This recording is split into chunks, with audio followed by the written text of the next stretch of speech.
Sveiki, mili žiūrovai. Šį kartą bus daug veidų šioje laidoje, todėl, kad mes esame, visoje Lietuvoje turbūt garsiame darželėje, mokykloje Gintarėlis, kuris tikrai garsina ne tik Palangą, bet ir visą Lietuvą. Na ir mes, aišku, susipažinsime su vaikais, kai jie čia veikia, ir taip pat su šios įstaigos direktorė Birute Janušauskienė. Na, o prieš tai dar galbūt keletą klausimų vaikams, kaip jie supranta sveiką gyvenimo būdą, nes šis darželis vis dėlto jau beveik 11 metų, beveik porą šimtų vaikų mokosi gyventi sveikai. Sakyk, kiek tuo metu dabar? 9. Tai ar seniai čia tam darželėse mokyklai? Aha. Tai ar išmokai sveiko gyvenimo būdą? Aha. Ką reiškia? Ar žinai, ką reiškia sveikai gyventi? Aha. Tai ką reiškia? Niekad nesirgti ir vienu žodžiu būti sveika. O jūs valgote, čia kiek žinau, sveiką maistą. Taip. Tai kaip jūs valgote? Gal gali trumpai papasakoti? Ką jūs valgote? Sveiką maistą. Kas gali padėti vaikai dar? Žuvies valgom, daug skanių salotų, daržovių, kisielius. Bet aš žinau dar vieną dalyką, kad jūs ypatingai įdomiai valgot, tiesiog, sakyčiau, teisingai valgot mėsą, ar ne? Su kuo valgot mėsą? Su salotom. Ir jokiu būdu nesu bulvėm, ar ne? Ne. Taip. Ar yra pamokėlė apie sveikatą? Kas gali pasakyti? Yra. Kokias pamokėlės? Sveikatos ugdymas, tenais sveikatos būreliai ir visokios papildomas pamokas sveikatos. Vaikai, klausiu visų, ar jums čia patinka? Sveiki atvykę į sveikatingumo kompleksą. Šiandien jūs pamatysite mūsų mažuosius trimečius, kuriuos ugdo auklėtoja Sigita. Jie į tą sveikatingumo kompleksą jie vaikšto nuo pat rugsėjo, grūdinasi, įvairius judesius atlieka, lavina savo kūną, netgi braido po baseinėlį. Va šiandien mes visą tą jums norime ir parodyti, kokie mes jau esame paaugę, jau stiproki ir sveiki. Sergame tikrai labai mažai. O kad nesirgti, tai reikia ir judėti, ir grūdintis, žinoma, ir sveikai maitintis.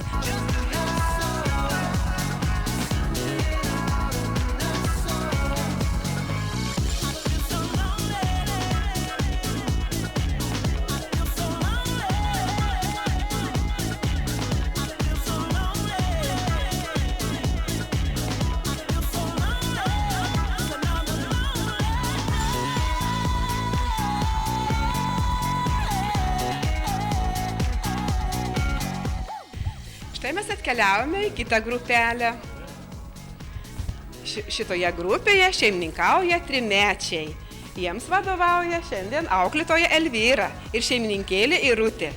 Štai mes ir pamatysime, kaip mūsų mažieji ugdytiniai jau nuo 3 metų mokosi sveikai valgyti ir gaminti maistą. Jie dar pradeda nuo paprasčiausių sumuštinukų. Va jūs ir pažiūrėkite, kaip jie noriai dirba ir kiek jau jie padarė, laukdami jūsų. Nes šiandien jie nori jūs pavaišinti arbatėle ir savo pačių pagamintais sumuštinukais, kurie susideda iš duonytės, sviestuko, žalumynų. Ima jie paprasčiausius tokius produktus, kurie yra labai sveiki, kurie saugo vaikų sveikatą. Jūs čia nematysite nei saldainių, nuo kurių dantukai lūžta, nei šokolado, nei kokių nors kepsnių, tortų ar dar kokių kreminių. Va, pažiūrėkite, koks čia yra sveikas maistas. Ir gal pamėginkim vaikų paklausti, ar jie mėgsta tą maistą. Va. Va, prašom pasakyti, ką čia darot. Dirbam ir darom svečiams pietus. Šaunuolį. Ar jums patinka daryti tokius sumuštinukus? Taip. Patinka? O kaip jūs darote? Pirmiausia, sumuštinius pradedat valgyti, ar atsigeriat prieš tai? Ką darote? Atsigeriam. Kur tai jūsų arbata? Va tenais.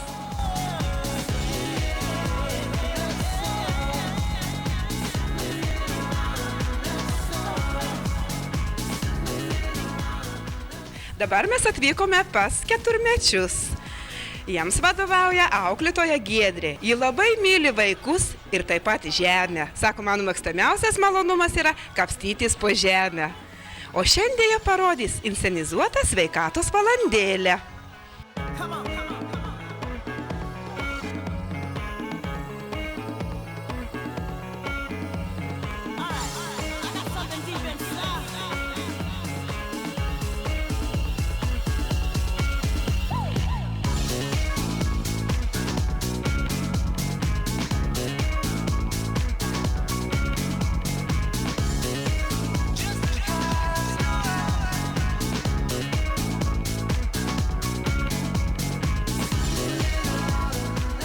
Mes grįžome į sveikatingumo kompleksą. Dabar matome penkiamečius.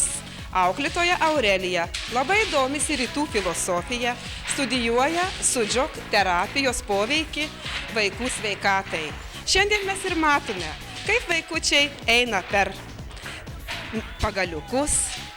Pažiūrėkite ir pupelės, ir kaštonai, kiek galima imti sveikatos iš gamtos. Toliau mes pamatysime masažo pratimus. Šitaip vaikai grūdina, stiprina savo kūną. Ir tikrai šioje grupėje vaikai yra labai sveiki, energingi, imlūs, judrus. Šitą sveikatos valandėlę labiau taikytina vaikams po miego, kada jie nori pabudinti, pajudinti visą savo kūną, kad būtų žvalūs, stiprus, energingi ir galėtų dirbti, kurti, žaisti, būtų sveiki, emocingi.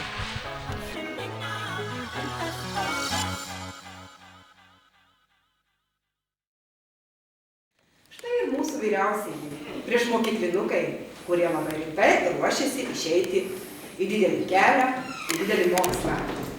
Jie jau nuo 2002 metų vykdo projektą Sveiki dantukai. Šiandien jie nori tiesiog pasidalinti savo patirtimi, kaip reikia saugoti dantukus. Ir štai mes pamatysime inscenizuotą vaidinimą, tiesiog tokią valandėlę, kuri vadinasi Šepetukas ir dantukas. Šitiem vaikam vadovauja auklėtoja Sonata. Na, jai šiandien patalkins mūsų muzikantė Valdonė.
Šepetukas jis vardu, ima grąžtą geležinį, tuoj mikrobams riesta bus.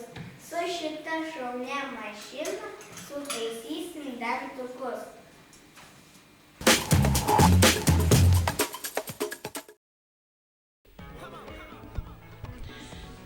Toliau lankomės Gintarėlio istorijos veiklos kambarėlyje, kuriame yra sukaupta visa mūsų sveikatingumo istorija, jeigu galima šitaip pasakyti. O sveikatingumas prasidėjo jau, kaip žinote, prieš 11 metų. Štai aš norėčiau atkreipti jūsų dėmesį į pirmuosius projektus, kurie yra ant šitos sienos. Ir matote, čia 3-4 metų vaikai, 5, 6, 7 ir sveika gyvensena 1-4 klasėse. Tai 5 metus atidžiau pažiūrėję į šitas kryptis ir matosi, kokiomis kryptimis mes dirbome. Jeigu pavartytume albumus, tai čia pamatytume labai daug įdomios medžiagos. Tai yra sveikatos ir sporto šventės, susitikimai su tėvais, įvairios varžybos, sveikatos valandėlės, įvairios kūrybinės dienos, daug čia įvairios medžiagos.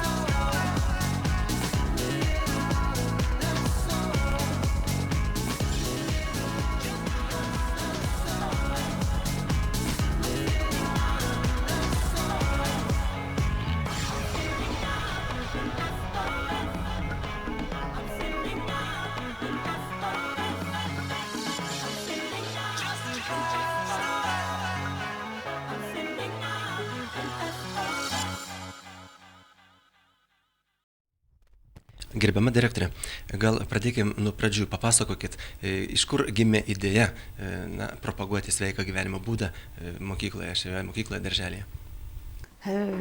Prasidėjo nuo to, kad pablogėjo pačios sveikata. Ir buvo ieškota daug metų, gal 20, gal 30 ieškota išeities. Kreiptas į gydytojus, dėja nepadėjo ir ieškota kita išeitis, kaip rasti tą sveikatą. Žinoma, čia padėjo Kepenio mokykla, davė supratimą, kaip tvarkyti savo sveikatą. Jūs tenai truputėlį praleidote, reiškia? Taip, praleista porą savaičių ir kadangi jau man prieš Kepenio mokyklą, tai buvo 92 metai, jau aš turėjau gražią puokštę ligų, kada vienu metu reikia išgerti 13 tablečių. Ir akis, ir plaukai, ir kepenys, ir skrandis, ir struma, ir angina, ir oda, ir dar visa kita. Tai va, ir grįžus po to, gal čia labai dvasios stiprybė reiškia, aš 10 metų nebuvau pas gydytojus, bet gal vėliau sugrįšiu prie tos temos. Ir tuo pavyzdžiu, kadangi pasižiūrėjau, kad labai šaunu vėl būti sveikam, vėl tų tablečių nesinešioti ir negerti, tada buvo galvota, kaip pritaikyti savo įstaigoje, nes vaikų ir mokinių sergamumas tai masinis buvo. Ir kągi, tada mes jau nuo 92 metų, 92-93 metus pradėjom ruošti programą, pradėjom kviestis iš sveikatos mokyklos šitos lektorius, palaipsniui pradėjau mokyti visą bendruomenę. Kaip tėvai žiūrėjo tada? Nes ar pasitikėjo, pavyzdžiui, jūsų... Tėvai skeptiškai žiūrėjo ir buvo visokių kalbų ir kai pradėjom, mes jau priėmėm pirmą programą 94 metais, tai labai dažnai girdėdavom, kad atseit patys mėsą suvalgo, o daržovės bulves atiduoda vaikam. Labai skeptiškai, nes lygiai aš skeptiškai prieš tai žiūrėjau ir į Kepenių mokyklą ir pati, kada bėgdavau maudytis, sakydavau, jum kažkas čia netvarkoj žiemą maudantis. O kada pabūni, įsitikini, pasirodo, kad visiškai ten geras dalykas tas grūdinimas ir visa kita. Ir jūsų matyt pavyzdys, reiškia, ir daugiametai dabar jau patirtis, matyt visiškai kitaip. Jau šiandien tėvai, kiek aš žinau, tai tikrai stengiasi savo vaikus būtent leisti čia. Taip, už tai, kad jau yra akivaizdus rezultatas. Jau mes turim 2 programų, 10 metų rezultatą, tai va norėsis kiek jį pakomentuoti ir palaipsniui, viskas vyko palaipsniui, tėvam tiesiog reikėjo įrodinėti, kvietėm į paskaitas ir tą suderintą mytybą. Nu, čia kaip, žmonės, kada jauni negalvoja visiškai apie sveikatą, atrodo visą gyvenimą būsi sveikas, o susigriebė visi, tik tai tada pradeda galvoti apie sveikatą, kada jau kas sutrinka. Bet pasirodo iš mano daugiametės praktikos, kad įsigijai ligą bet kokią, tai ją įsigijai visam gyvenimui. Jinai leis gyventi laisvai ar galėsi gyventi. Priklausys nuo tai, kaip tu elgiesi pats su savim, kad reikia apie savo sveikatą galvoti ir žinoti, kokias tai taisyklės. Ir be jų nesilaikant, tada tos lygos labai progresuoja greit. Galima ligą pratesti, kad jos nejausi ten 15 ar 20 metų ir gali jį taip progresuoti, kad tiesiog nežinosi, ką daryti kasdien su ją. Nu, kad padėtų operacijos ar padėtų vaistai, mes žinom, kad sveikata tai yra, susideda iš tų dalių, kad tai yra 10% padeda visi gydytojai ir visa ta sistema, tik 10%, o 20% paveldimumas eina, toliau 20% aplinka eina ir 50% nuo mūsų gyvenimo. Tai va taip su vaikais ir ėmėmės to 50%. Ir kągi, visai neblogai išėjo. Na, aš ko gero dabar dar norėčiau pratęstamas jūsų mintį. Štai aš ant stalo turiu jūsų knygą. Vis dėlto tai yra pakankamai didelis darbas. Čia yra jūsų ir profesoriaus Lukoševičiaus kartu išleista knyga. Sveika gyvensena nuo vaikystės vadinasi. Tai trumpai, kaip iš vis pavyko išleista knygą, kiek teko įdėti vargo į ją? Nu, to vargo pagrindinis tai pinigai buvo, leidimų ieškojimas tų sponsorių, kas išleis, bet tai čia su profesorium, žinot, susidėję, tai lengviau buvo rasti, kadangi jisai kaunietis, turintis dėstė tada universitete ir turintis ryšių. Ir, žodžiu, radom tų sponsorių ir jo teorija labai atatiko mūsų praktiką. Mus suvedė. Čia dar buvus šitą lektorių Adomavičiūtę Mečislavą supažindino, kadangi pasirodo jo tiesas, mes jo aiškiname teoriją, o jis kaip gydytojas tiesiog kviesdavom skaityti paskaitas, o mes paskui praktiškai rodėm, vienu žodžiu, mitybą. Nes pagrindinis mūsų aspektas, tai yra mes specializuojamės nuo 94 metų suderintoj mityboj. Visiškai valgom tą patį, ką valgo visa Respublika, visi darželiai, bet produktų sudėliojimas yra kitas. Ir mes už tuos pačius pinigus tėvai moka, kaip ir visur, jokių papildomų neturim, tik figūruoja labai daug vaisių, daržovių, nu ir maitinamės pagal lentelę, suderintos mitybos lentelę, kurioje nurodyta, ką su kuo valgyti. Ir visas čia gudrumas, čia labai nieko nėra gudraus. Kad va čia duona, nu parašyta jau toj lentelėje, surašyti visi produktai, nu ir jeigu valgysi pagal tą lentelę, tai gali tų ligų ir nebūti. Lygiai taip pat mes tai galim suderinti apie 70%. Daug kur duodam patenkinamą, o jeigu valgai blogai, tai čia duona, bulvė, mėsa, tie 3 draugai, kaip jie nesiderino tarp savęs. Ir jeigu jau valgysi, tai blogai ir baigsis. Nu, šitą žiūrint tą lentelę turi grupės ir tėvam, ir vienu žodžiu, visiems ją dalinam ir visiems seminaristam, taip kad kuo plačiau žinotų, kad čia taip pagalvojus logiškai žmogui, nu ar tą su tuo valgyt man, ar tą su tuo, bet duona suvalgius su mėsa bus jau liga, užprogramuojam ligos pagrindus, o ją suvalgius tą mėsą su daržovė, gi būsi sveikas. Na ir dabar, o jūs pati šiandien kaip gyvenat, kaip maitinatės, kaip, reiškia, apskritai, ar gyvenat taip pat sveikai?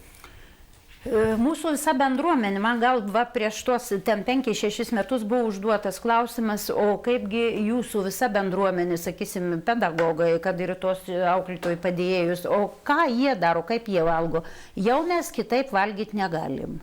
Kitaip valgyti negalim. Nu, ne tik pavyzdys, bet kad tai yra skanu ir tai yra sveika. Tai va, jeigu pažiūrėsim čia mūsų rezultatai, va, oficialiai jau mes pristatom, iš tų 2 mes 4-9 turėjom vieną programą ir paskui 9-3.